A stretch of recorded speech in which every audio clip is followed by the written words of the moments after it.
विशिष्ट महर्षि और प्रभु रामचंद्र जी का ज्ञानमयी संवाद सुनते हैं द आर्ट ऑफ लिविंग के फैकल्टी स्वामी वैशंपायन जी की वाणी से।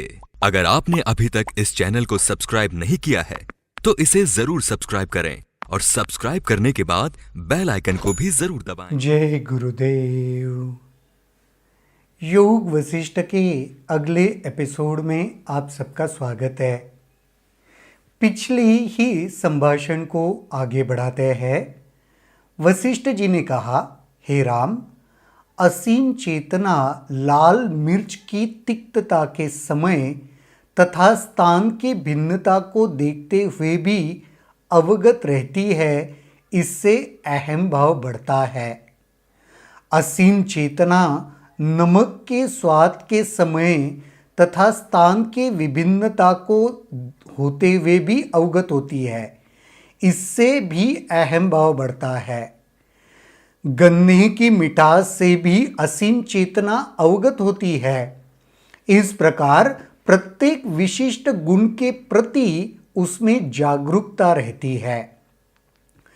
इसी प्रकार असीम चेतना सर्वव्यापी होने के कारण शिला, पर्वत, वृक्ष, जल और आकाश की प्रकृति में अवगत होती है तथा स्वचेतना या अपनी पृथक सत्ता से भी अवगत होती है। चेतना सब जगह व्याप्त है। वो स्वाद में भी उसकी सत्ता है। अलग अलग स्वाद के बारे में पंच तत्वों में भी उसकी सत्ता है। अहम के साथ जुड़ने के वजह से उसकी सत्ता पृथक पृथक लगती है, अलग अलग लगती है। ये यहां पर कह रहे। इस प्रकार चेतना में होने वाले पारमाणविक अणुओं का मिश्रण देखने में दीवार का काम करता है और मैं और तुम का विदेह विभेद उत्पन्न करता है। तब ये उसके पदार्थ के रूप में उससे बाहर होते हैं। वस्तुतः ये सभी है तो चेतना और उसमें होने वाले परिवर्तन जो आत्मा के अंदर ही सजग हो उठते हैं। चेतना के भीतर हम कहते हैं ना परम्यूटेशन कॉम्बिनेशन, तो जो भी परम्यूटेशन कॉम्बिनेशंस होते हैं उसकी वजह से ये अलगाव दिखता है, अलग अलग दिखता है सब कुछ। लेकिन वास्तविकता क्या है इसमें, जिसमें ये जो परम्यूटेशन कॉम्बिनेशन हो रहे वो तो तुम्हारा आत्मा ही है, तुम्हारी चेतना ही है। सिर्फ ये अलग अलग परम्यूटेशन तुम और मैं का भेद होने की वजह से ये पृथक पृथक अलग अलग अनुभव में आते हैं। जिन्हें चेतना अपना व्यक्तित्व प्रदान करती है वो वैसे हो जाते हैं। चेतना अपना आस्वाद ग्रहण करती है। यह सजगता भी चेतना से भिन्न नहीं होती और अहम भाव आदि प्रत्यक्ष रूप से जगाने के अतिरिक्त कुछ नहीं करती। सब वो कहते हैं ना, सब इस ब्रह्म का खेल है। बस ये यहां पर बहुत तकनीकी शब्दों का इस्तेमाल किया जा रहा है। हो सकता है कि कोई दर्शक ये सोच में पड़ जाए ये एक्चुअली क्या बता रहे हैं कुछ समझ में नहीं आ रहा है, लिंक नहीं लग रहा है। कोई बात नहीं, इतना हमने समझ लेना चाहिए कि ये जो सारा एक खेल चल रहा है जिसके वजह से ये संसार की प्रतीति हमें हो रही है, अनुभव हमें हो रहे हैं, वो सब इस चेतना के भीतर चल रहे खेल की वजह से है। आत्मा के भीतर ही ये सारा चल रहा है, आत्मा ही खेल कर रही है जिसके वजह से ये सारा वास्तविक लग रहा है। असीम चेतना के कण चेतना के निजी प्रकाश को ही परावर्तित करते हैं स्फटिक के समान। चेतना ही चेतना को परावर्तित कर रही है। यह प्रकाश सभी परमाणिक कणों के मिश्रण में विराजमान रहता है और इसके परिमाण स्वरूप वे स्वचेतना को अर्जित कर लेते हैं और सोचने लगते हैं कि मैं हूं।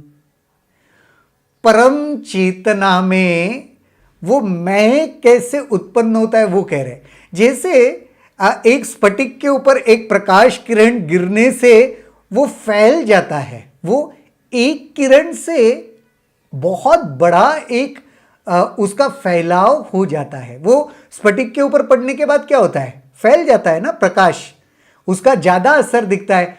ऐसे ही ये स्फटिक भी चेतना है, आत्मा है, उसके ऊपर यह चेतना का प्रकाश आया, वो फैल गया और वो जो फैला हुआ एक एक भाग है ना, उसने अपने आप को अहम समझ लिया। बहुत ही दिलचस्प है आज का ये सारा। वास्तव में उन सभी मिश्रणों में आंतरिक सजगता असीम चेतना से भिन्न नहीं है। भले वो अपने आप को अलग अलग समझे, लेकिन वास्तविकता में वो असीम चेतना ही है। इनमें कर्ता और कर्म का संबंध भी नहीं होता, अतः एक दूसरे का बोध नहीं होता और न एक दूसरे में कोई परिवर्तन या बदलाव ही लाता है। राम, मैंने ऊपर जो कहा वो तुम्हें समझने के लिए शब्दों का खेल भर है।